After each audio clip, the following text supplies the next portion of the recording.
इसमें दिया है prove that the area of an equilateral triangle described on one side of a square is equal to half the area of the equilateral triangle described on one of its diagonals. Question number 7 में ये prove करना है कि square की किसी भी side पर बनने वाले इक्विलेटरल ट्राइंगल का एरिया हाफ होता है उसी स्क्वायर के डायगोनल पर बनने वाले इक्विलेटरल ट्राइंगल के एरिया का। सो सॉल्यूशन स्टार्ट होता है यहाँ से। क्वेश्चन नंबर 7 को हम इजीली समझ पाएंगे फिगर से।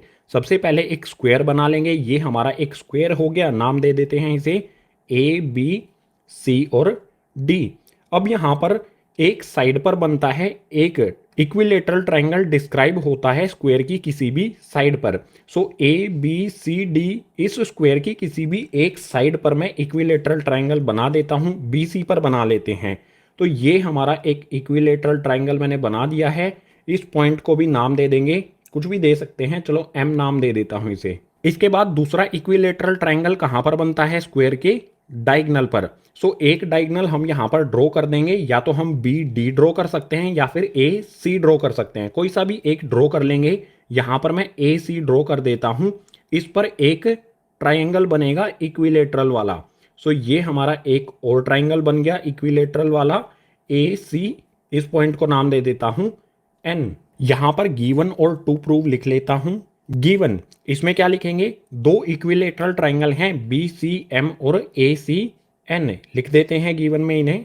To equilateral triangles, triangle B C M and triangle A C N. इसके बाद टू प्रूव में हमें प्रूव क्या करना है कि स्क्वायर की साइड पर बनने वाला जो ट्राइंगल है हमारा बी सी एम, इसका एरिया हाफ होगा डायगोनल पर बनने वाले इक्विलेटरल ट्राइंगल से। यानी कि यहां पर मैं लिखूंगा area of triangle B C M equals to में half area of triangle A C N. ये हमें प्रूव करना है। टू प्रूव के बाद आ जाते हैं प्रूफ पर। प्रूफ में सबसे पहले मान लेते हैं हमारा ए बी सी डी जो ये स्क्वायर है इसकी एक साइड की लेंथ होगी ए। अगर ए बी की लेंथ ए है तो बी सी की लेंथ भी ए ही होगी, क्योंकि स्क्वायर की सभी साइड से एक दूसरे के इक्वल होती हैं। अब आप देखो बी सी, ये बी सी एम ट्राइंगल की एक साइड है और बी सी एम एक इक्विलेटरल ट्राइंगल है जिसकी सभी साइड से एक दूसरे के इक्वल होती हैं। अगर ये ए है तो बी एम भी ए होगा और सी एम भी ए होगा। इसके बाद हम फाइंड करेंगे डायगोनल। यहां पर हमारा डायगोनल है ए सी। ए सी की लेंथ क्या होगी? किसी भी स्क्वायर का डायगोनल, फॉर्मूला क्या होता है डायगोनल निकालने का? ए सी हमारा क्या हो जाएगा? रूट टू मल्टीप्लाई में साइड। ये डायगोनल निकाला जाता है स्क्वायर का। फॉर्मूला होता है diagonal of square equals to में रूट टू मल्टीप्लाई में साइड। सो यहां पर रूट टू आ गया। स्क्वायर की साइड क्या है? ए। तो यहां पर ए सी इक्वल्स टू में आ जाएगा रूट टू ए। ये वाली साइड हो गई हमारी रूट टू ए और ये हमारा ए सी एन इक्विलेटरल ट्राइंगल है तो ए एन भी हमारी यही हो जाएगी रूट टू ए। और जो हमारी ये वाली साइड है सी एन, ये भी हो जाएगी रूट टू ए। ए सी फाइंड करने के बाद अब एक सिंपल सी चीज यहां पर मैं लिखता हूं कि triangle B C M similar होगा ट्राइंगल ए सी एन के। क्यों होगा? रीजन क्या होगा इसका? देखो गाइस, बी सी एम ये इक्विलेटरल ट्राइंगल है और ए सी एन भी इक्विलेटरल ट्राइंगल है। दो इक्विलेटरल ट्राइंगल एक दूसरे के सिमिलर होते हैं। या तो आप इनको एस एस एस रूल से कर सकते हो या फिर ए रूल से भी कर सकते हो, क्योंकि इक्विलेटरल ट्राइंगल के सभी इंटरनल एंगल्स 60-60 डिग्री के होते हैं। इसके भी एंगल्स 60-60 डिग्री के होंगे और इसके भी एंगल्स 60-60 डिग्री के। सो यहां पर हम लिख सकते हैं ए सिमिलरिटी क्राइटेरिया से ये दोनों ट्राइंगल से एक दूसरे के सिमिलर हो जाते हैं। अगर ये दोनों एक दूसरे के सिमिलर हैं तो हम इनके एरिया का रेशियो लिख सकते हैं। यहां पर मैं लिखता हूं area of triangle B C M upon में area of triangle A C N. और ये किसके इक्वल होता है? इन दोनों ट्राइंगल्स की करस्पॉन्डिंग साइड्स के रेशियो के स्क्वायर के इक्वल। सो यहां पर मैं रेशियो लिखता हूं बी सी अपॉन में ए सी इक्वल्स टू में यहां पर आ जाएगा बी सी अपॉन में ए सी। इन दोनों का होगा यहां पर स्क्वायर। इस तरह से कर देते हैं बी सी स्क्वायर अपॉन में ए सी स्क्वायर। अब इनकी वैल्यू पुट करो। बी सी की वैल्यू क्या है? ये बी सी है, इसकी वैल्यू है ए, और ए सी जो हमारा है इसकी वैल्यू है रूट टू ए। सो यहाँ पर बी सी की जगह पर ए आ जाएगा, बी सी का स्क्वायर है तो ए का भी स्क्वायर, इसके डिनोमिनेटर में ए सी स्क्वायर की वैल्यू √2a है, यहाँ पर √2a इनका भी करेंगे स्क्वायर, सोल्व करेंगे, इस साइड में हमारा ए स्क्वायर एज इट इज, उसके बाद √2 का स्क्वायर करेंगे तो 2 हमें मिलेगा, 2 बाहर निकल जाएगा रूट से, और इस ए का स्क्वायर करेंगे तो ए स्क्वायर ही रहेगा। अब ऊपर ए स्क्वायर नीचे भी ए स्क्वायर, तो ए स्क्वायर से ए स्क्वायर कैंसिल हो जाएगा वन टाइम पर, यानी इस साइड में हमारी वैल्यू आएगी 1/2। अब देखो इस साइड में हमारा area of triangle B C M upon में area of A C N है, और इस साइड में 1/2 है। अब इसको सोल्व किस तरह से करेंगे, यहां पर हमारा area of triangle B C M as it is रहेगा, इक्वल्स का साइन लगाएंगे, इस साइड में हमारी क्या वैल्यू थी इनमें हमने पुट करके सोल्व किया तो 1/2 आया। सो यहाँ पर हमने लिखा 1/2, और इसके डिनोमिनेटर में area of triangle B C M के डिनोमिनेटर में क्या है, area of triangle A C N, इधर ये डिवाइड में है, दूसरी तरफ भेज देंगे तो हो जाएगा मल्टीप्लाई में। सो यहाँ पर आ जाएगा area of triangle A C N आएगा, ये वाला डिवाइड में है, इधर भेजेंगे तो हो जाएगा मल्टीप्लाई में, तो ये आ जाएगा area of triangle A C N. यही हमें प्रूव करना था कि area of triangle B C M equals to में half area of triangle A C N. आप यहाँ पर देख सकते हो, ये हमने यहाँ पर कर दिया है प्रूफ, लिख देंगे लास्ट में hence proved. So question number 7 यहाँ पर हो गया है हमारा कंप्लीट। क्वेश्चन नंबर 8 के लिए मूव करते हैं नेक्स्ट पेज पर।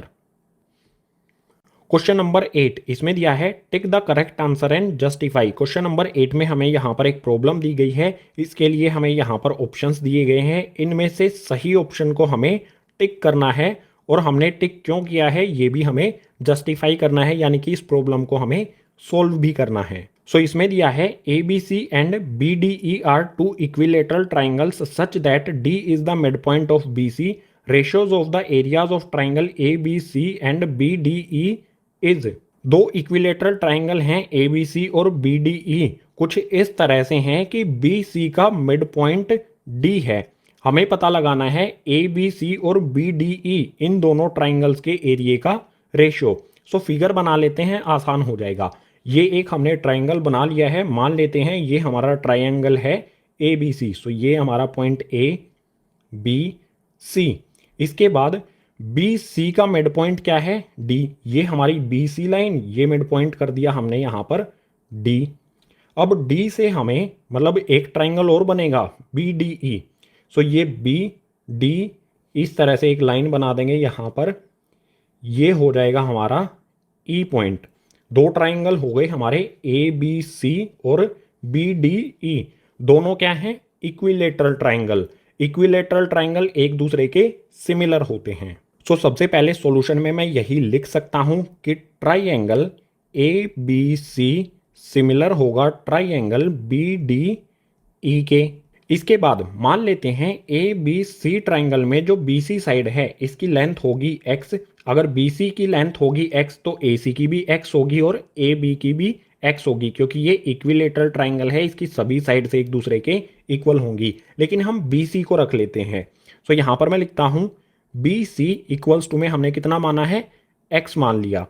अब देखो बी सी का मिड पॉइंट है d, अगर बी सी x है तो बी डी कितना होगा।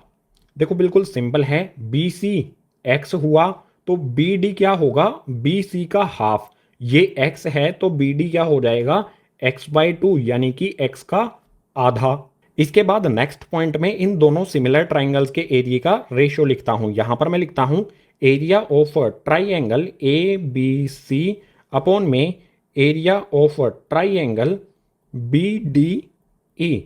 इन दोनों के एरिया का रेशियो किसके इक्वल होगा, दोनों ट्राइंगल्स की करस्पॉन्डिंग साइड्स के रेशियो के स्क्वायर के इक्वल। सो इक्वल्स टू में यहाँ पर बी सी और बी डी कह सकते हैं हम दोनों इक्विलेटरल ट्राइंगल हैं तो ये साइड्स प्रोपोर्शनल होंगी।